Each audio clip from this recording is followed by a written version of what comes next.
Welcome to The Kicker. My guest today is Miriam Berger. She was a Washington Post reporter from 2019 until the layoffs a couple of weeks ago and spent most of that time covering the war in Israel and Gaza. Even before 2019, she was a reporter working in that region.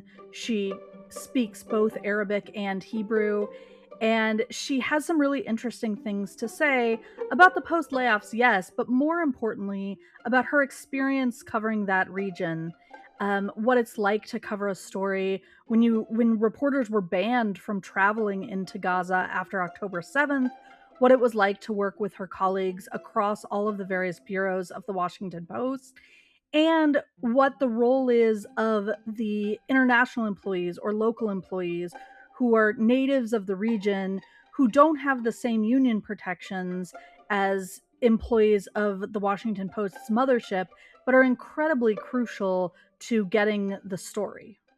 Miriam Berger, welcome to The Kicker. Thank you so much for joining us. Thank you for having me. I'd love to hear a little bit about, well, really your entire career covering Israel and Gaza and your time at the Washington Post. But I guess first, tell us a little bit about how you got to the Post, how you came to be covering this story. I have worked for many years in covering Israel and Palestine. First as a freelance journalist based out of Jerusalem, and then I joined the Post in 2019, joined their international news desk, and frequently reported from Israel and Palestine in the years before 2023. And then after October 7th, I went on an assignment that was, in theory, 2 weeks. I didn't think it would just be 2 weeks. And given the gravity of what was going on, but that turned into more than 2 years. And even before you got to the Post, why was Israel Gaza the story that you were most interested to cover?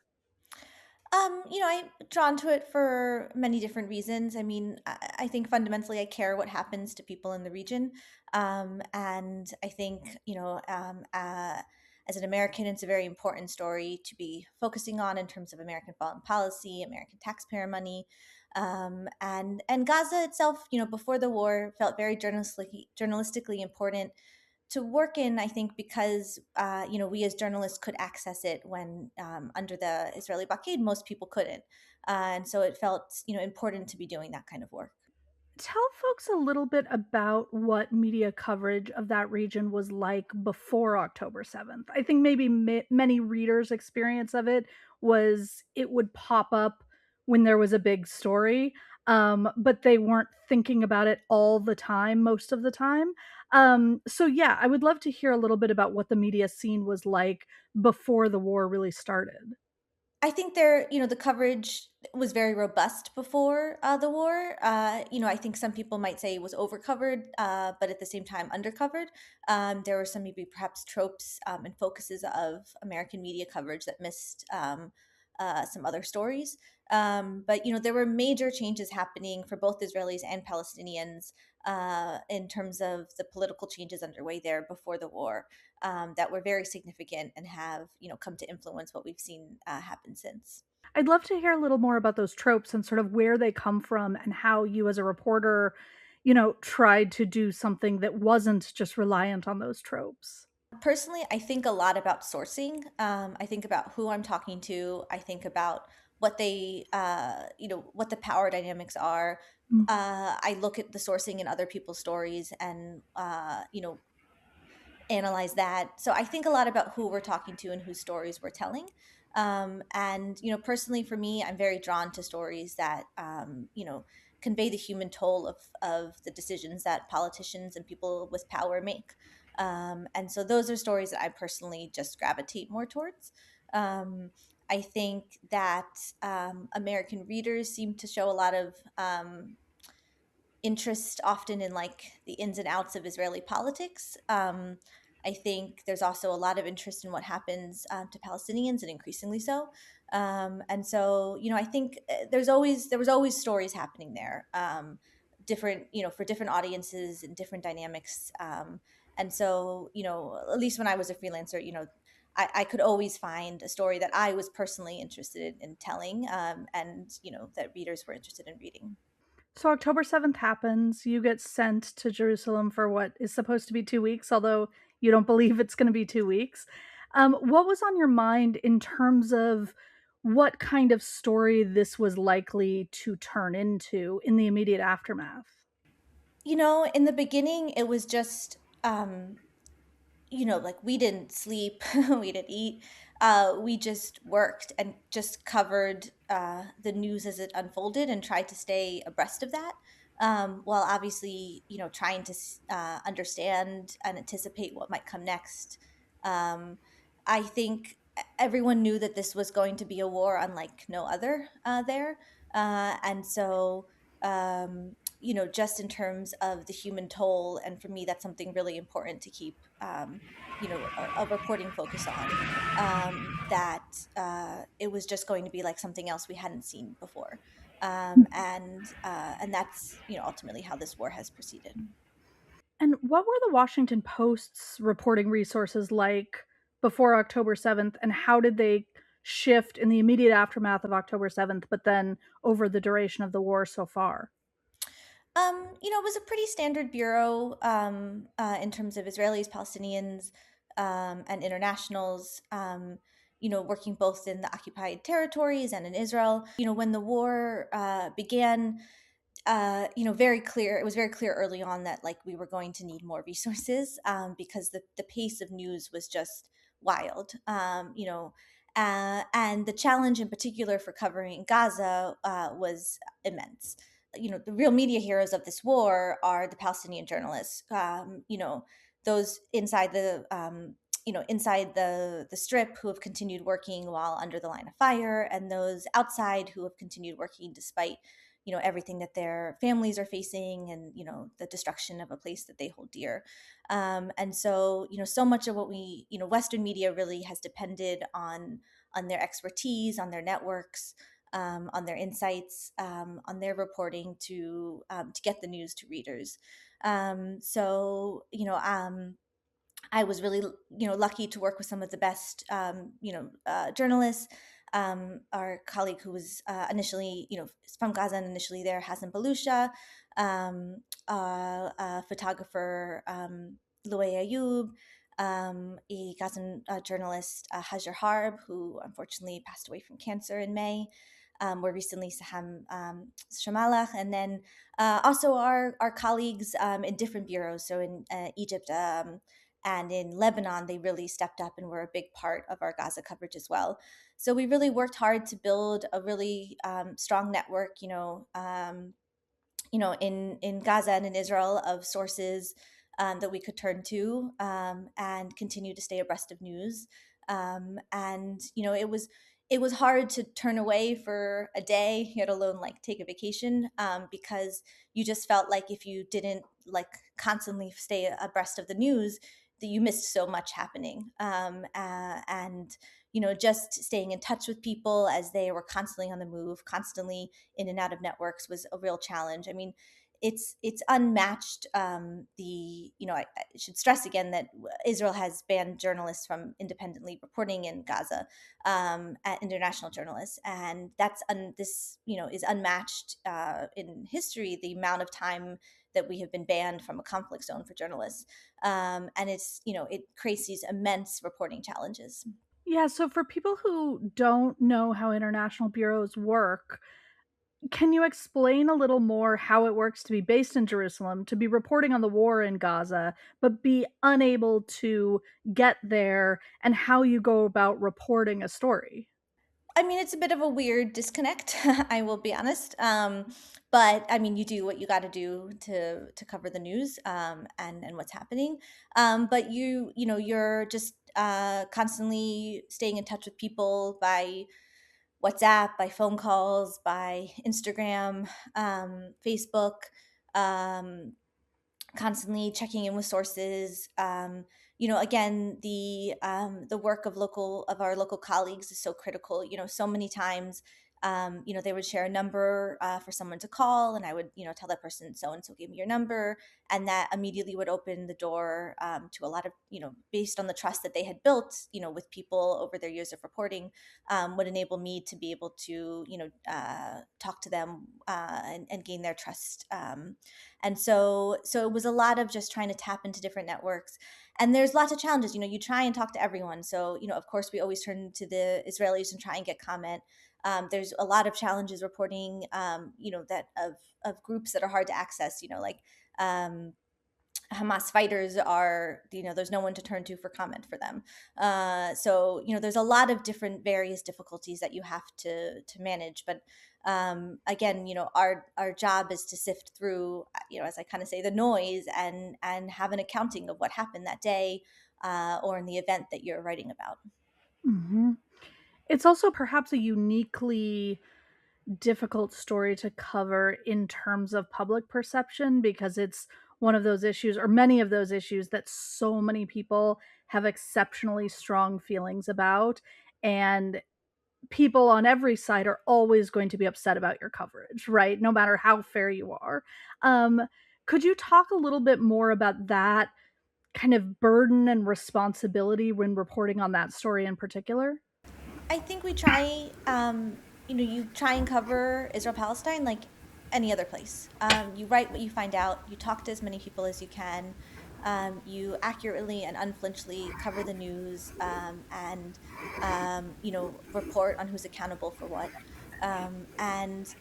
You just do your best in that respect. And I think, I write these stories hoping that whoever reads them feels that it does reflect what they experienced and what they told me, but we don't write for one side or the other. Of course, you write about what happened.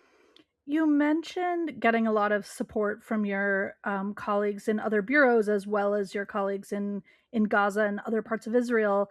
And it seemed as the post layoffs were looming that the international desk was like a uniquely tight knit staff. You were all going to bat for each other all over social media.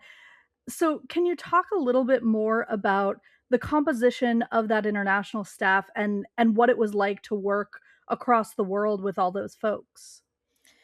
One of the things that I think was so great about the post, for me, was how collaborative everyone is, and across desks, across teams, across platforms, and so yeah, there was a lot of collaboration with different colleagues, a lot of sharing of little tips that might have influenced, might have relevance for in a different region.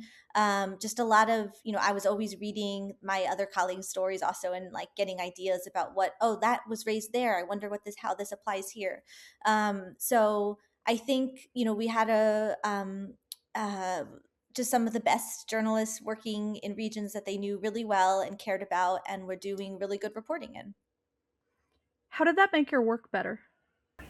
I think people would come to us for stories that they wouldn't see in other places necessarily, and would come for the idea was to tell people what they needed to know about about a place, right? Like that's Mm. part of what we do, and to explain dynamics happening, the impact of American foreign policy. The impact of the global shifts happening. So I think people, knew that they could come to know what they needed to know in terms of being informed. Mhm. Can you tell us about a couple of stories that you're really proud of reporting from that region?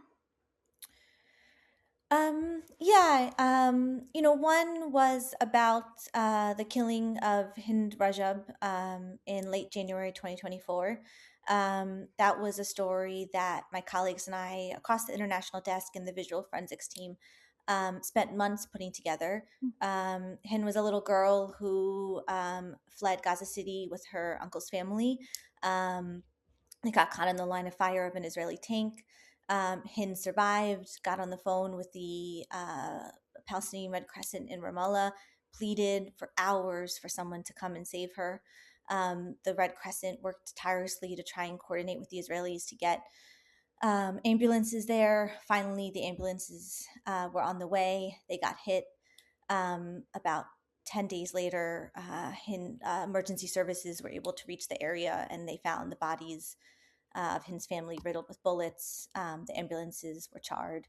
Um, and that was a really difficult story to put together, but we worked really hard. I first person accounts, visual evidence, in terms of like satellite imagery, analyzing the recordings from HINS calls. All different forms of reporting were used in that, to put together as accurate as accounting as we could, about what happened. And I as part of the reporting, visited the Palestinian Red Crescent team in Ramallah. And it was a really heartbreaking time for them, but they still kept working day to day, hearing these kinds of stories over the phone, and trying to coordinate getting people access and whatnot. And so it was just sort of a window into one incident in a series of really shocking atrocities, in how Israel has carried out this war. Hmm. And one thing that strikes me about that story is that the Post was really investing a lot of resources there, not just reporting, but multiple reporters covering multiple angles. You mentioned visual forensics, all these different teams working together. What was that experience like? And what do you think that maybe showed about how the Post valued this coverage until recently? I think that was really the strength of our coverage in terms of really approaching the reporting, despite, being banned from Gaza, our international journalists. We said, okay, like, what are the we still have to continue to cover this war like we would any other war. So, what are the various kinds of tools that we have? And I think this applies to a lot of different conflicts and places. Uh, Increasingly, like, journalists have a lot of restriction access, and there's also at the same time, you have a lot of new kinds of reporting tools when it comes to satellite imagery, when it comes to videos coming out, what we can analyze. So I think there's a lot of ways in which these kinds of reporting techniques can be used in other restrictive places too. And I think that was one of the strengths, definitely, of the reporting that we did. Mm. Will you tell us about one more story you're really proud of? I did a story about the missing. So, there is the official death toll of those killed by Israeli bombs and bullets, from the Ministry of Health. There's sort of a general figure, also, of how many people might be under the rubble. But all of these figures are considered undercounts because of all of the issues around with the collapse of the healthcare system, etc. And then there's this sort of group of the missing, who maybe left one day and never returned. Families don't know if they were detained by Israeli forces or if they were killed, or what happened to them. And so I just found numbers on Facebook groups, or people were posting photos of the missing, and having numbers, and called people up. And I was the first person to ask most of these people, like, what happened to their loved one. And some of them have kept in touch with me, Mm. for the last, I guess, maybe like year and a half now. And one father in particular, every ceasefire, when they would release Palestinian prisoners, he would get in touch. If his son, who was 17 when he went missing, was on the list, and he's never been found. Take us inside the reporting of that story a little bit, because that also sounds like just an incredibly challenging one to report. So I just found numbers on Facebook groups, that Palestinians were posting, with often pictures of their missing relatives, and called them up. In a few of the cases, someone would say, "Oh, actually, they've been found."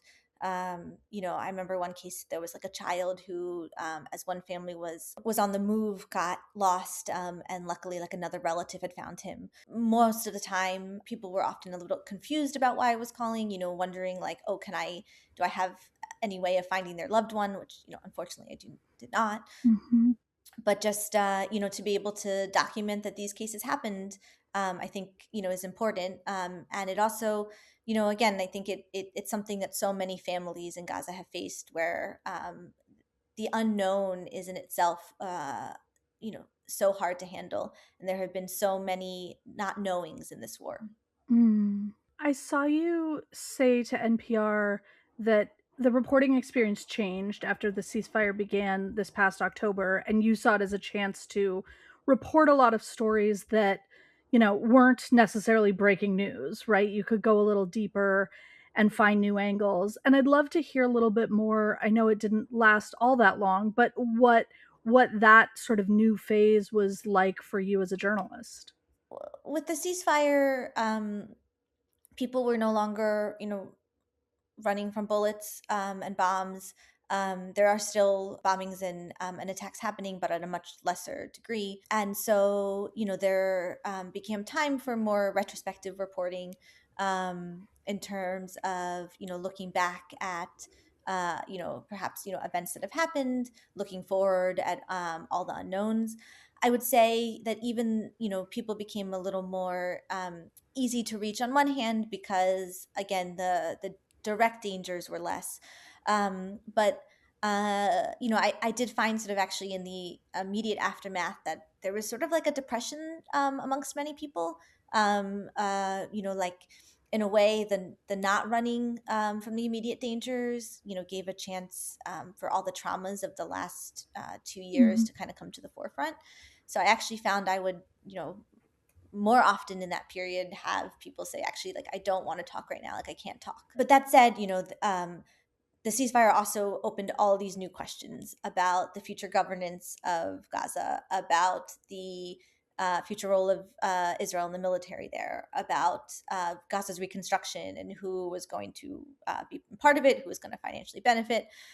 There's like so many unknowns about America's role, so many big questions that are ongoing that really, need scrutiny. And I think those are, there's sort of like a new phase of questions that we need to be focusing on in terms of Gaza news.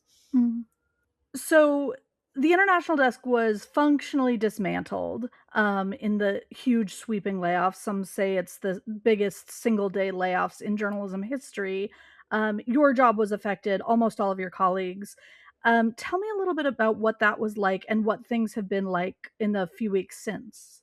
Yeah, it came as a real shock to see just across the board, across the world, so many journalists lose their jobs in just one sweep. The international desk, of course, was not the only one affected. These cuts cut across the newspaper and different sections. The guild, the union that we're part of, has been advocating for better severance and etc.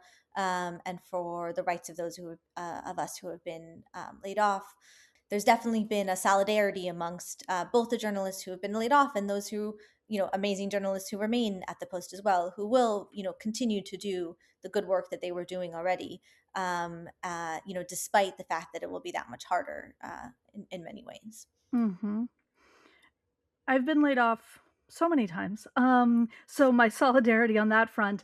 But also, most often when folks are laid off, we get to go all out and drink together in the immediate aftermath and really like get to spend time among each other and mourn together. Um, with international workers, you all don't always get that experience because you are spread out all over the world. So, what has the process of mourning and kind of gathering yourselves with your colleagues been like since the layoffs? I think there's been, again, a real solidarity between reporters and editors as well. Many of them were laid off as well.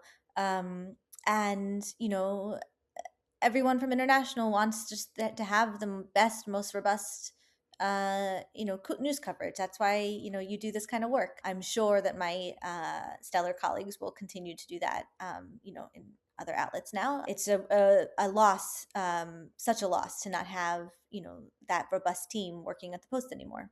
And when the Post issued its sort of public explanation of the layoffs, they said essentially, we need to have a more narrow focus. We need to go hard on national politics and national security and a couple of other major tent poles. And the rest of this, we just, is almost a distraction from that kind of stuff. That rang very strangely to me because to me, it feels like it's impossible to tell the story of what's happening in Israel and Gaza without the role of American national politics. And obviously, there are a lot of tie ins with American national security as well. So, could you talk a little bit about the interplay between, you know, national politics, national security, international work, even if those are different desks, how they sort of all feed each other's work? Yeah, I mean, first of all, I think it's kind of offensive to the rest of the world to say that, we only are going to cover and care about you in relation to like a certain perspective of national security, American national security. You have, there's the internet, so everyone can tune in and read your news these days. And I personally just don't think people are always looking for an American centric perspective in that respect. Um, you know, that aside, I think, the national security team at the Post is fantastic, and they will continue to break news and hold power to account and do great reporting. But there's so much, again, the Post is very collaborative, and so there's just so much interplay that used to happen between different teams, and to be able to understand and verify what a politician is saying or what a government is saying with realities on the ground is like really critical. And having those various kinds of insights, very different reporting, different perspectives, builds for a more robust understanding, I think, of America's role in the world. Mm. And I think we definitely need that, especially in these times. I want to come back to, you were talking about all of your colleagues working in Gaza, Palestinian journalists, Israeli journalists as well. Um, and I think people who haven't worked in international bureaus maybe don't really understand who those folks are, how their jobs are different, and what role they play in coverage. So, could you talk a little bit about that? Yeah, I mean, we again, the Israeli, Palestinian, Egyptian, Lebanese local colleagues are so critical to the work that the bureaus do into international coverage. They speak the languages, they have the networks, they know the people, they have the historical insights. Um, so they help explain things to other reporters. They help connect for interviews. They do the interviews. They contribute to stories. They do the stories. They're the bureaus can't work without them. They are part and parcel to international reporting. I think that, again, this sort of distinction between local and international colleagues, I think, also is a bit perhaps increasingly outdated in this idea of like who gets to cover what stories. But I again, this interplay between everyone and the collaboration is so critical to getting good reporting out. And you these are the people who are may not have the bylines as often, but are part and parcel to everything that's happening. Hmm. Yeah, and it does feel a little bit outdated to me as well to think of them in this different category. But structurally, they are in a separate category. They weren't part of the Post Guild, and they don't have the same union protections as you and other other employees did. Now there's a GoFundMe circulating to help support them. Could you speak a little bit to what makes those folks more vulnerable than other Post employees who were laid off, and how you all are trying to help? Yeah, I mean, I think I'm part of the guild, and so I have certain kinds of protections through that. Those who are hired internationally do not generally have those same kinds of contracts of protections. So yeah, I mean, I there's in terms of what kind of severance there would be, what kind of there's no pensions or things like that. So again, I can't speak to the specifics of what the Post is planning or would offer, etc. Our local colleagues, we're not part of the layoffs, thankfully. um, but they're structurally, yeah, are at a disadvantage in that respect in these kinds of dynamics, and don't have the same kind of job security, and don't have the same kind of systems to advocate for them as well. So, we thought it was very important that, we also, highlight that as well. Hmm. Lastly, I know the layoffs are still fresh, so I assume you're still figuring out what comes next. But yeah, what's next for you? I know you're working on a book. Yes, I'm working on a book about Israel's starvation of Gaza, and so I'm going to be working on that, full time. I continue to work on that full time. I was on book leave when the layoffs happened, and I'm not sure for myself personally beyond that. I'd like to continue to be covering Gaza, and this book is giving me that opportunity right now, and I think it's going to be an important topic to focus in on, and so we'll see after that. And where can folks who are interested in following your stories, your book release, all of that follow your work? I would, of course, people are always welcome to reach out. And I'm not so active on social media, but have the platforms. And the book won't be out until for likely another year. So it's a bit of a long process. But yeah, I would welcome anyone to reach out and continue to follow. Thank you so much for coming on. This has been a super fascinating conversation. Thank you for having me. Thanks for listening. The Kicker is a production of the Columbia Journalism Review. Amanda Dara is our producer. I'm your host, Megan Greenwell. You can find us wherever you get podcasts and on YouTube, where we hope you'll like and subscribe. We'll be back with you in 2 weeks.